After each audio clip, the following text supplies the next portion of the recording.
and the motto is they replace unity and faith, peace and progress. They replaced it with show me love. And I don't really use that word, Uzbekistan, frivolously. We trained camera on Lagos traffic.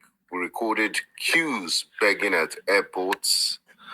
We saw videos of uniformed officers asking visitors for cash. We witnessed tourists surrounded by locals asking for transfers. We saw send me $5 become comedic content. But behind the laughter is something deeper, a question that should unsettle every Nigerian. When did asking become easier than earning? When did expectation replace effort? And when did survival shake hands with entitlement? Tonight, we're not just talking about social media culture. We're talking national psychology, economics, leadership modeling, historic disillusionment, systemic dysfunction, and identity. Because no country's global image is shaped by GDP alone. It's shaped by behavior, how citizens carry themselves, how institutions function, how honor and dignity are taught, practiced, and defended. And so I want this space, to be honest, and I'm sure lots of you listening, I would also appreciate that. Even if it hurts, we've come to the time where we have to tell ourselves some home truths. Before we dive in, once again, let me introduce our panel. First, we have Ife Salako, Obedient Coordinator for Lagos State. Ife works at the intersection of civic management, civic engagement, and public policy. Like I said earlier, used to be an OAP, and a broadcaster. Next, we have Peter Aka, prominent political activist and social commentator, especially among youth movement, and who challenged power and pushed for structural reforms, especially when it has to do with election reforms. And finally, we have Emir Dam, media consultant and political analyst, whose commentary bridges how political realities and media narratives shape each other. Thank you, gentlemen, for joining the space, and we will get straight into it now. Round one, why the behavior? Yeah, that's what we're going to be talking about in the first round of questions. When we talk about Uzbekistan, we hear jokes, but the lived reality is begging is not just online, even though some have turned it out to be I've made it to be a career. I'm sure quite a number of you are familiar with the guy on Instagram known as Lekki Street Boy. And there's this other guy, Kesari. Yes, always Kesari or Kala, always begging online. But it's also on the streets, in traffics, in restaurants, in banks, everywhere you go to, law enforcement. There's scores of videos of locals. I mean, when tourists come in, people always, hassling them, give me this, give me that, give me dollars, give me money. And we also have market men and women, it's just, it's a mess at this point. So this suggests something beyond poverty, a deeper mentality. So let's start here. Ife, I would like you to take the first question. Ife, you work directly with citizens and civic processes. The question is this a gap in governance or a mutation in national mindset? Is the abeg culture simply economic desperation, or is this something that has been shaped over time by institutional dysfunction? All right. Good evening, everyone. Ife Salako here.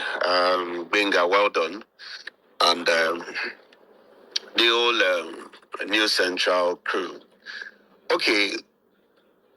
It is actually a breakdown of the system and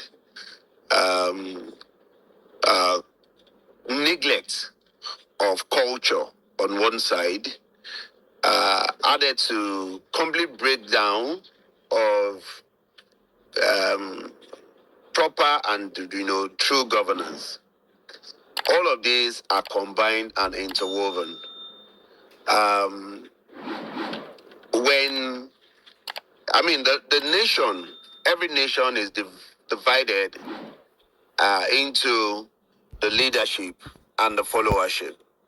And the leadership is found to be the one handling institutions, that shape the direction at which the country will go.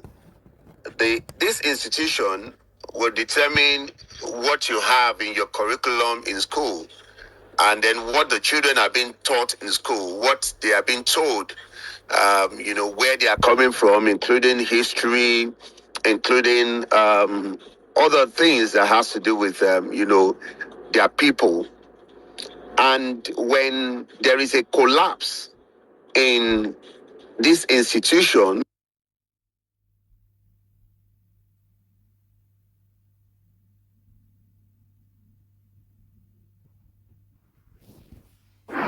begin to rely on strange culture and unconnected culture. When I say unconnected culture, the kind of culture that is not connected or related to a particular tribe or a particular group of people, even outside our own circle. And that is what happened. So I didn't know Nigerians to be beggars. I grew up in the 80s. So does it mean it's a learned adaptation? Because you're saying you didn't know them to be beggars. So I didn't know Nigerians to be beggars.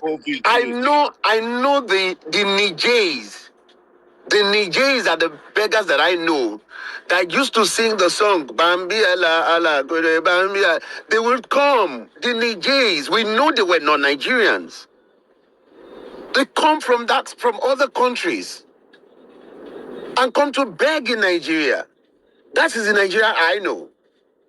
But how did we get here? How did begging become our own thing? Like I said, the institution, right, started it. And one of the institutions that I know that I can trace this to in Nigeria is the Nigerian police. Unfortunately, again, my personal experience in the 80s, when I was growing up, I was living in a place called Ojo. My dad's house at the time was in Bariga. So every now and then I travel as a teenager, I started going to my dad's place from Ojo to Bariga. For anybody who knows that distance, you would know that it's quite a distance. And at some point, I realized that it was in our presence that the policeman will stand on the road and begin to beg money. And they started with, 5 naira, 10 naira. And then there is it Shandy that is called at the time. And when this thing started, they were, because it is alien to us at the time, they would turn their back to ask for this money. And then you find a way to put it in their hands behind them because they couldn't stand looking into people's face to demand for bribe.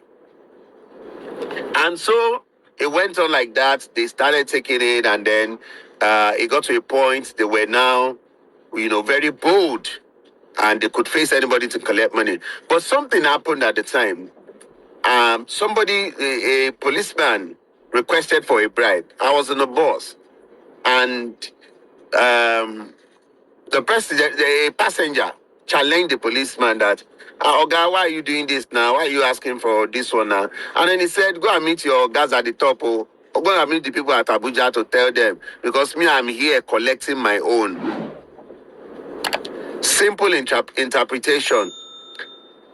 The leaders, the ones who are supposed to be in charge of the nation, were stealing at the top. They couldn't steal. They couldn't get from them.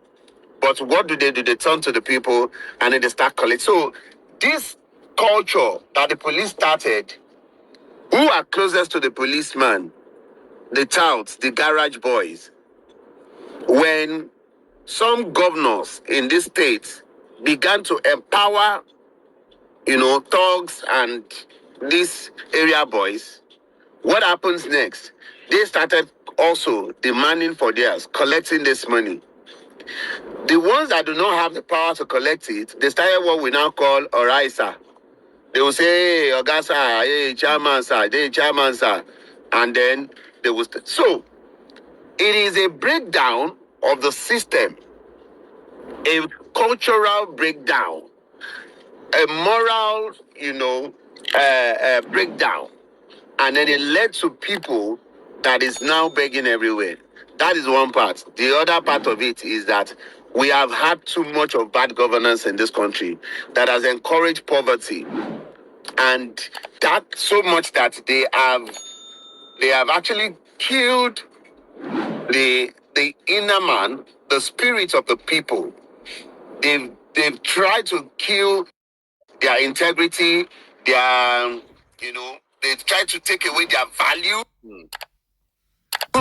And so they are left with, and they think that the only way out now is just beg their way out of their daily meals, or out for their daily meals. So that's where the whole thing comes from. Thank you so much, Ife, for helping us kickstart this space. And very interesting analogy you've given, analysis rather. And I'm sure a lot of us remember when it was Roger, how policemen used to be so shy. When it meant losing a part of your dignity to beg, now it's almost free for all. I have a friend, an American friend that works in international development. She told me about that. It's really not about poverty. She's worked in South Sudan, in one of the refugee camps, where you see the poorest of the poor people who've lost everything through war and they live in tents. They still invite you into their little tents for coffee, and they don't go around begging and asking for things. And that brings me to our next speaker, Peter Acker. Peter, your voice of many young people, and if he has done well to give us, analysis as to when this sort of thing started and how, it started from the policemen and people just feel, we've lost all hope. So we could as well lose our dignity and, start begging. So is this entitlement mentality or internal expectation a symptom of system failure? Peter, why have we gone from great nation, proud people to Begistan?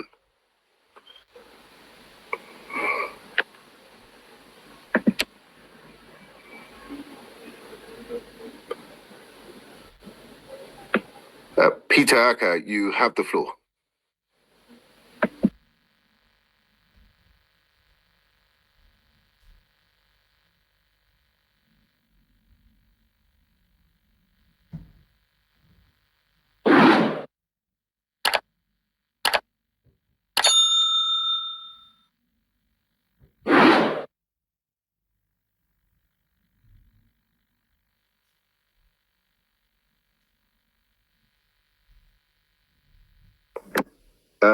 Peter, you have the floor, please.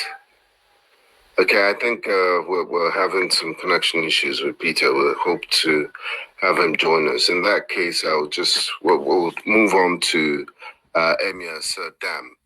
I mean, you're a media person and you understand media and narratives.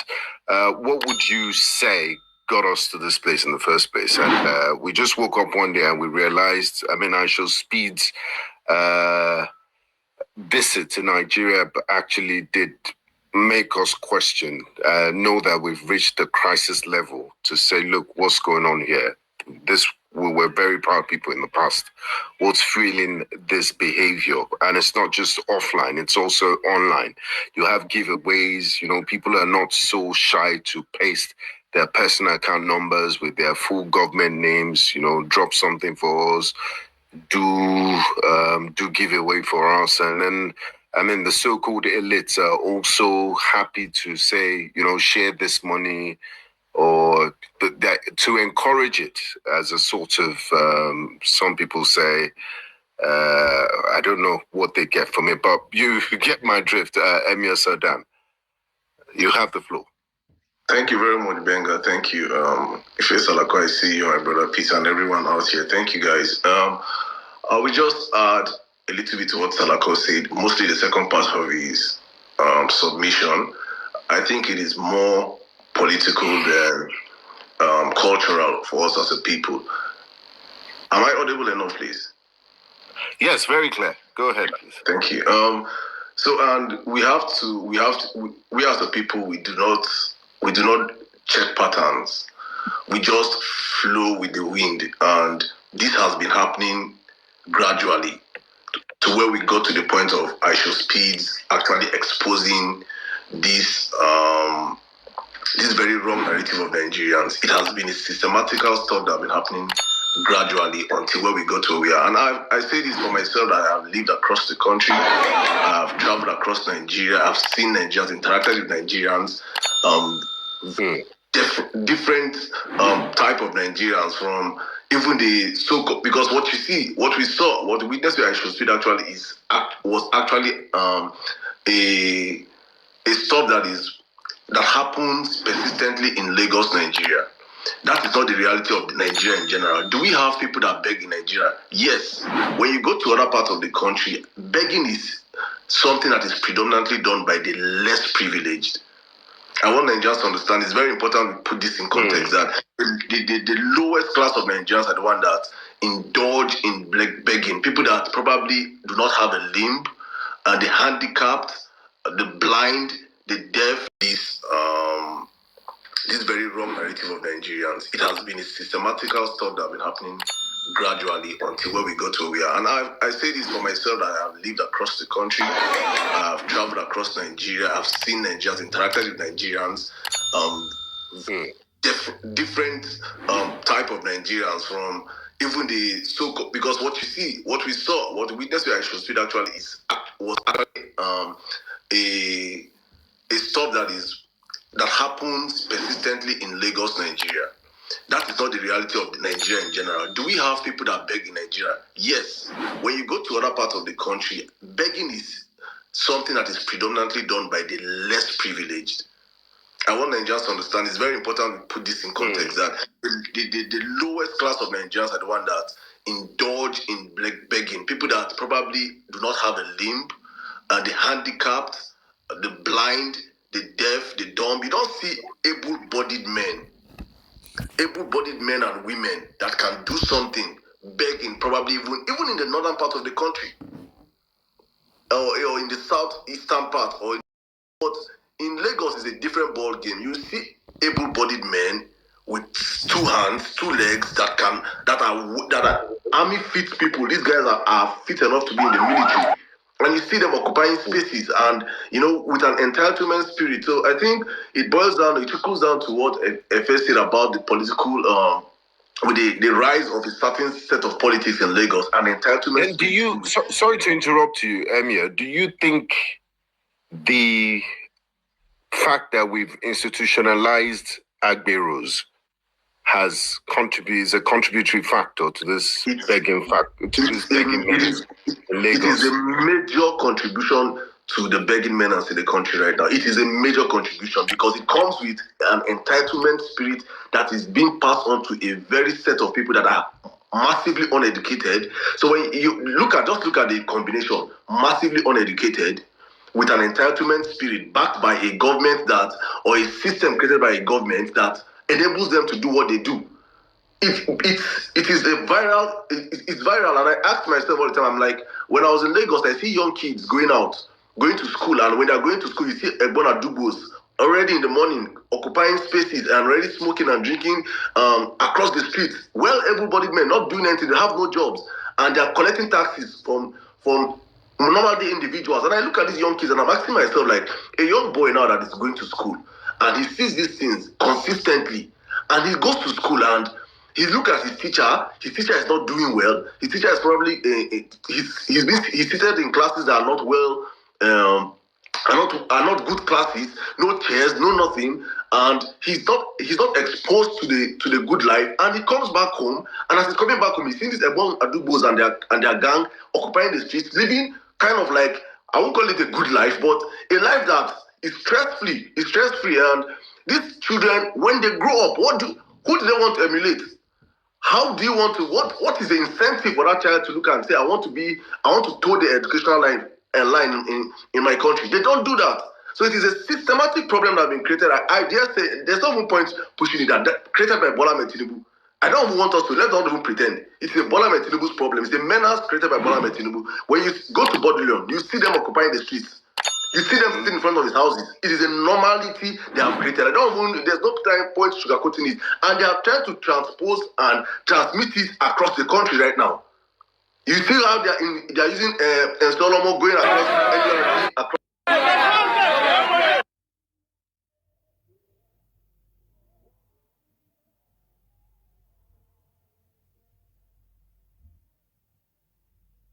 the service. They expect you to show them love. It is not you, and just because you see me for street as a guy, you don't want to intentionally show me. I must show you love. I saw a video of Kataife and Pella. They were driving, and as they were driving, some small boys. These boys are less than 15 years old. They were with blocks that they have to break their windscreen to not show them love. That is insanity. And this kid definitely saw this thing from the Ebola Dubos. You don't see this such thing in any part of the country. This is a Lagos menace. And you know Nigeria, if something does not happen in Lagos, they don't You're very problem. You're very right. Thank you so much. And the security risk to it and the enabling factor has also emboldened some of these people that it's now beyond, it's now a sort of entitlement for them. You're not offering any service. I remember just last week, I spoke to the American on Breakfast Central show, News Central, that was complaining about the shakedown mentality, the number of checkpoints. And someone in the comments, I had to ask him a question that, yeah, in the West, you tip. Someone in the comments was being defensive. He said, after all, they take tips in the West. He said, in the West, you tip because you've been offered a service. You're not doing anything for me. I'm parking in public space and you think you're entitled to my money or my earnings. And thank you, Emir Saddam, for letting Nigerians know that, it's not a pan-Nigeria issue. It's limited. It's brazen in most parts in Lagos, and it's almost institutionalized. So thank you so much for bringing in that context. We have Peter back. Thank you so much for joining the space. Peter, you're very popular with young people. You are an activist. You interact a lot with all strata of society. What is really going on here? When did we become a Begistan? And what do you think is driving this and sustaining this culture? Thank you very much. Good evening. Sorry, I think I had a glitch, not the glitch that we all knew in 2020 years, not the Yakubu glitch, but it's good to be here, and I greet everyone on the call. Thank you very much. It's an honor to be with you on the space. Mr. Benga, this issue, this topic we are talking about, as funny or as hilarious as it may sound, good people, great nation to Abegistan, we are actually talking about the debasing of the quality of the human life. That in Nigeria today, we have human beings who are living at subhuman levels, where people wake up in a day and they believe that somehow leveraging on begging or taking arms is how, they are going to exist. We are not talking about putting it side by side with arms given in the West, where you are tipped for giving a service. Already you are paid a salary, and then the law still permits that you can also be tipped. We are talking about a group of persons, human beings, who are now living life in such a manner that you rely on the magnanimity of certain persons for you to exist. And that should sink into our minds as a people, that human beings who have the capacity to grow, develop, and contribute to their society, a generation of both children who are able to contribute meaningfully to society, have been reduced to humans who live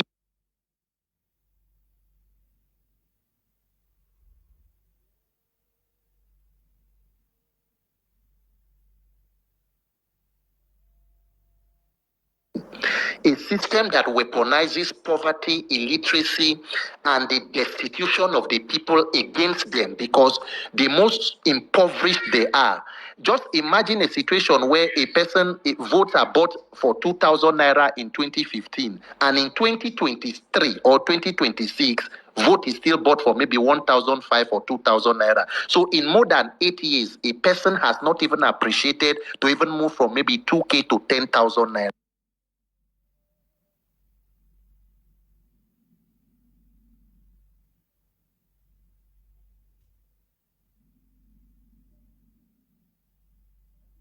Employed or meaningfully gained are now hovering on the street. Do not forget that part of the people who also do this thing we call Abegistan, it is also, you can draw a straight line to the kind of instability we have in the society. You see some children who will come to beg because they are on the streets. Tomorrow they become the ones who are on the streets children. Then you begin to hear criminality. Then you are struggling with terrorism. You are struggling with insecurity. So that web and that topic we are discussing as Abegistan is also at the foundation of our economic problems and also directly linked to the instability we are seeing in the country. So if we do not fix this problem, as bad as it is, because even people who are gainfully employed, today in Nigeria, everybody is almost a tax collector. If you go into the airport, the person who wants to press the tap for you to wash your hand is expecting money. The person who is opening the door at the bank wants you to is also begging. Why? Because even people who are gainfully employed are almost just one crop failure away from sinking into poverty. So we have even more underemployed people than employed persons. So for me, as we talk about this topic, we must try a direct line to not just human life, but the quality of human life. Nobody should be made to live in these conditions. And if government at all levels are taking decisions, I mean, look at what we are talking about today. Money was just wired somehow from a state government account to the account, of a son of a high-level security officer in the tone of millions. I have not received that kind of alert mistakenly before. I don't know. Privilege where millions is randomly. It only happens with the children of the elite. So as a people, I think that if we want to move forward, we must talk about the quality of human life. What exactly are we doing to ensure? Because this begging also includes children. Even if we talk about the Almajiri system of, in the north and all of that, how many children of the elites are on the streets, Mr. Benga? How many children of governors or senators are on the streets begging for arms? So it is a system that almost puts down a sector of the society back on the ground perpetually. And I think it is unfortunate. Thank you so much, Peter, for laying that foundation. Very, very unfortunate. And you mentioned some things that are very instructive and poignant, like the quality of human life. We need to, it's a factor. People are just living and existing. We have lots of people in multidimensional poverty, and everyone these days seems to be a tax collector. It's almost, you can feel it. When people do favors for you, you expect, okay, it's going to come next. So sometimes you even prepare change when you go to the airport, if you have to wash your hand, if you go to a restaurant, if you go to a bank. So even able-bodied people are doing it.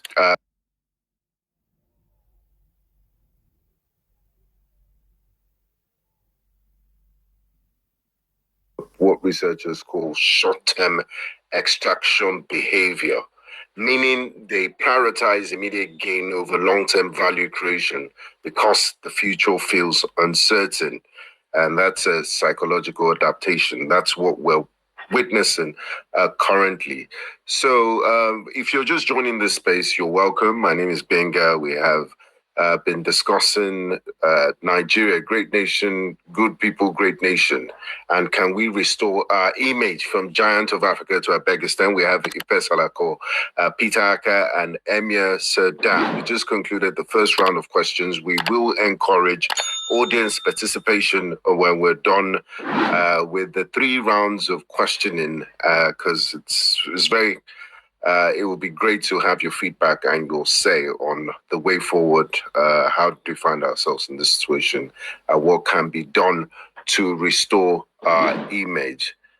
Now let's look at round two. Let's take this further to round two, which we'll be talking about consequences on national trajectory. We now move from why it exists to what it does to Nigeria socially, economically, and globally. I remember so many years ago, maybe 9 or 8 years ago, I was an OAP. I used to work with Nigeria Info FM. And on my shift in the night, I had this discussion about this begging culture because it was really disturbing. It was a sort of reverse culture shock for me. I came back to Nigeria and I noticed, well, it's almost it was becoming a thing. So I threw up the phone lines open and, people started making excuses. Salaries are low. And then I also mentioned the examples of the airports and immigration officials. I said, look, this is the footmat to your country. And there are security officials. You can compromise national security by taking bribes and acting that way. You're a frontline officer. You shouldn't. There's a level of expectation that is expected of you. For policemen, uniformed men, you shouldn't be begging. They're not conscripted. It's a voluntary service. You go apply to join the military, the security services, and all of that. So nobody forced you. You know how much remuneration is and all of that. And people called in to say we're just trying to encourage them and all of that. But let's get into the discussion. Consequences on national trajectory. What does it do to Nigeria's image, socially, economically, and globally? I'd like to start with Emir Saddam. Let's talk image. Countries like Rwanda and Botswana understood early that reputation is economic capital. These nations invested in rule of law, tourist safety, disciplined, and brand narratives, and also their diaspora engagement with measurable results. I mean, a lot of you can testify to the beauty of Rwanda, Botswana, and Ethiopia these days. They look like the bright spots in Africa. So my question to you, Emir Saddam, is what does reputation cost Nigeria?